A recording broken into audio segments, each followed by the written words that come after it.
Attorney, kailan ba nag-e-expire ang Special Power of Attorney o SPA? Marami ang nag-aakala na ang SPA ay automatic na nag-e-expire pagkatapos ng isang taon. Mali po iyan. Attorney Engineer Legal Tips. Sa ilalim ng batas ng Pilipinas, walang itinakdang expiration ng SPA kung wala namang nakasaad na petsa ng pagtatapos. Ibig sabihin, maaari itong manatiling epektibo hanggat hindi ito nire-revoke ng principal, hindi natatapos ang layunin nito, o hindi namamatay ang principal o ang attorney. In fact, maliban na lamang kung pinapayagan ng batas sa partikular na sitwasyon.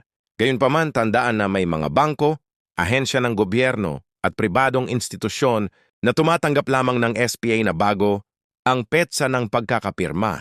Halimbawa ay nasa loob lamang ng 6 na buwan o 1 taon. Hindi ito dahil expired na ang SPA sa batas, kundi dahil iyon ang kanilang internal policy. Kaya bago gamitin ang inyong SPA, siguraduhing tanggap pa ito ng opisina o institusyong pagsusumitehan ninyo. Follow GC Land Surveying para sa mas marami pang Attorney Engineer Technical at Legal Tips.